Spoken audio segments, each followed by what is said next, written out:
Hi viewers, my name is Bilal Khan and I'm your teacher for financial reporting. And today we are going to learn about step number 4 of IFRS 15. In our last video we discussed step number 2 and 3.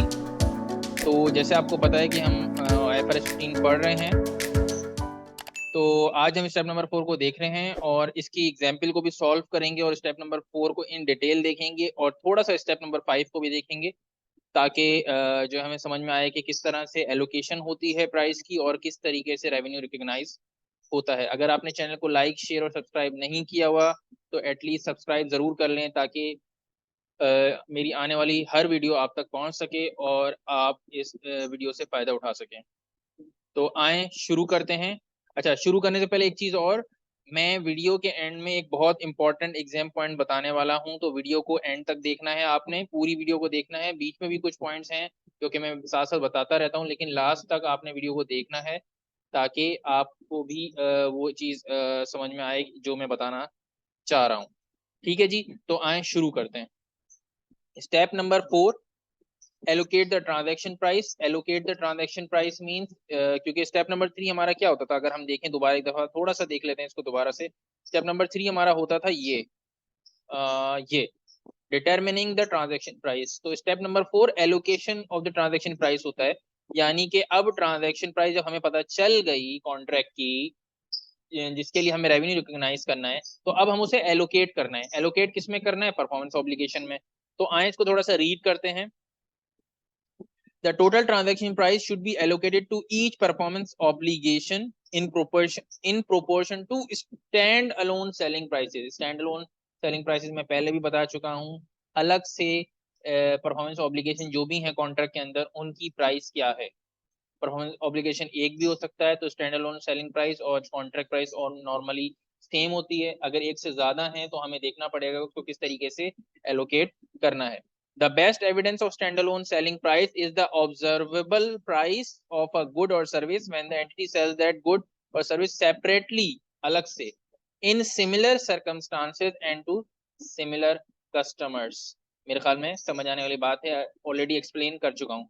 If a standalone selling price is not directly observable, यानी कि directly आपको नहीं मिलती है, then the entity estimates the standalone selling price। तो आपको estimate करनी पड़ेगी, कैलकुलेट करनी पड़ेगी। हो सकता है आपके परफॉर्मेंस ऑब्लिगेशन में ऐसा प्रोडक्ट हो, ऐसा परफॉर्मेंस ऑब्लिगेशन हो आपका जिसकी डायरेक्टली सेलिंग प्राइस मौजूद ही ना हो, तो आपको एस्टिमेट करनी पड़ेगी। उसके मल्टीपल तरीके हैं, आप उसकी प्रोबेबिलिटी के थ्रू भी निकाल सकते हैं, उसकी एक्सपेक्ट जो है आप उसको एस्टिमेट कर सकते हैं। सिंपल, प्रोबेबिलिटी को वर्ड को आप इग्नोर कर दें। अब जस्ट उसको एस्टिमेट करेंगे। There are different ways to estimate the selling price, जो अभी यहाँ पर हम डिस्कस नहीं कर रहे। तो आप उसकी नॉर्मली क्या करेंगे, सबसे इजी तरीका ये कि आप मार्केट वैल्यू ले लेंगे। ठीक है, मार्केट वैल्यू नहीं है तो उसकी आप कॉस्ट प्लस मार्कअप या मार्जिन कर लेंगे। तो ये तरीके हैं नॉर्मली कि जिसके थ्रू आप एस्टिमेट कर सकते हैं। अच्छा जी, next is discounts in relation. अच्छा, डिस्काउंट्स वाला क्वेश्चन बहुत इंपॉर्टेंट होने वाला है और एग्जामिनर बहुत फेवरेट है। तो डिस्काउंट को बहुत ज्यादा आपने देख के करना है कि डिस्काउंट की कैलकुलेशन किस तरीके होगी, ट्रीटमेंट कैसे होगी, क्योंकि डिस्काउंट को भी आप in proportion to performance obligation आपको एलोकेट करना पड़ेगा डिस्काउंट को। इस तरीके से अभी एग्जाम्पल भी देख रहे हैं हम वैसे तो आए डिस्काउंट्स को पढ़ लेते हैं। In relation to a bundled sale, any discount should generally be allocated across each component in the transaction. वही बात, एलोकेट करना पड़ेगा। A discount should only be allocated to a specific component of the transaction if that component is regularly sold separately at a discount। अच्छा, discount कह रहा है कि उसी को एलोकेट होगा जो कि सेपरेटली बिकता है डिस्काउंट पर। ठीक है, तो हमने ये देखना है कि सेपरेटली कौन सा, अगर दोनों बिकते हैं तो दोनों पे एलोकेट होगा, वरना जो बिकता है सिर्फ उस पर एलोकेट होगा। ये कह रहा है IFRS 15। तो आए इस एग्जाम्पल से इसको समझते हैं डिस्काउंट को। Shred company sells a machine and 1 year's free technical support for $100,000। ये बेचती है श्रेड कंपनी, मशीन बेच रही है और 1 ईयर की टेक्निकल सपोर्ट 100,000 की बेच रही है। यानी कि इसमें दो परफॉर्मेंस ऑब्लिगेशन, एक मशीन है, एक टेक्निकल सपोर्ट है। Hopefully you are getting my point.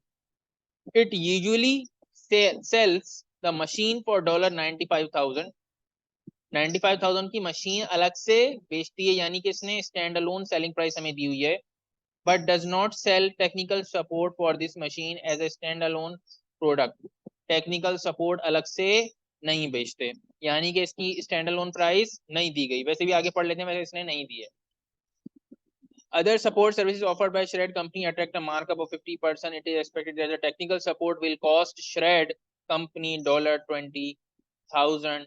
Technical support की इसने अलग से स्टैंड लोन प्राइस नहीं दी है, लेकिन हाँ सिमिलर सर्विसेज की इसने प्राइस हमें दी हुई है और बताया है कि इस पे मार्जिन कितना लगता है। इसका मतलब ये हुआ कि टेक्निकल सपोर्ट की स्टैंड लोन प्राइस तो नहीं दी हुई, सिर्फ मशीन की 100,000 दी हुई है, टेक्निकल सपोर्ट की नहीं दी हुई है। तो हमें टेक्निकल सपोर्ट की स्टैंड अलोन प्राइस कैलकुलेट करनी पड़ेगी। कैसे? इस तरीके देखें, 20,000 की सिमिलर सर्विसेज की ये देता है हमें, और 30,000 हो गई। कैसे?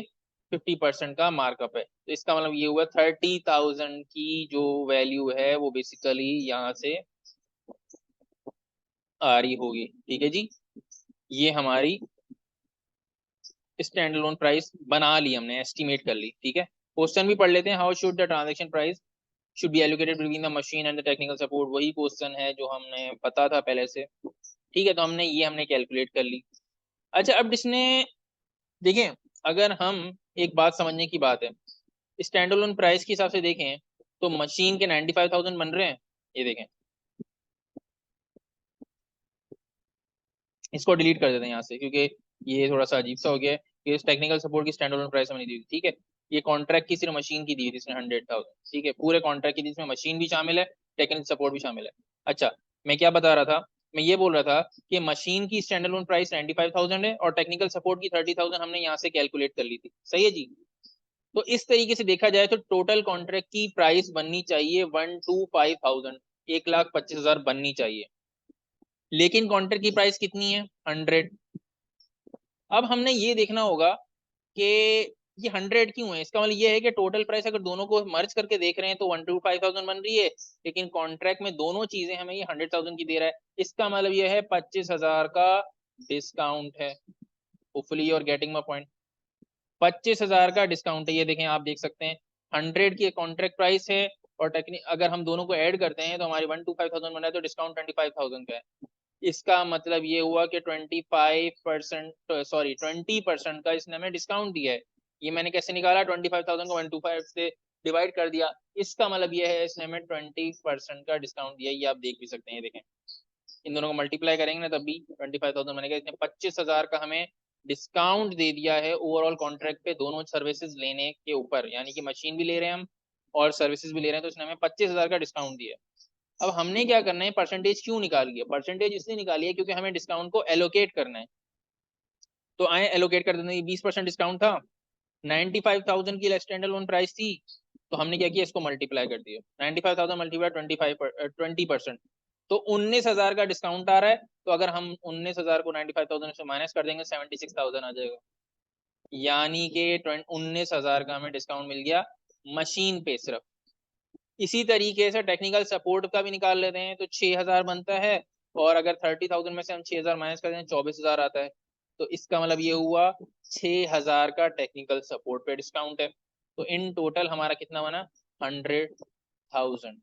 तो इस तरीके से डिस्काउंट को एलोकेट किया जाता है बिटवीन परफॉर्मेंस ऑब्लिगेशन। सही है जी, मेरे ख्याल में वेरी इजी। और इस तरीके से आप डबल एंट्री भी बना देंगे। डबल एंट्री आप देख सकते हैं यहाँ पे, मैं थोड़ी सी लाइंस को यहाँ पे डिलीट कर रहा हूँ ताकि क्लियरली आपको दिख सके। ये एंट्री है, रेवेन्यू रिकॉर्ड इस तरीके से होगा, रिसीवेबल को डेबिट कर देंगे, रेवेन्यू फॉर मशीन 76,000 आ जाएगा क्योंकि ये डिस्काउंटेड प्राइस है, और ये 24,000 आएगा क्योंकि ये डिस्काउंटेड प्राइस है, और कॉन्ट्रैक्ट को ऑब्वियसली हम 100,000 के ऊपर रिकॉर्ड करेंगे। तो इस तरीके से ट्रांजेक्शन को सॉरी ट्रांजेक्शन प्राइस को यस हम एलोकेट करते हैं और डिस्काउंट को भी एलोकेट करते हैं।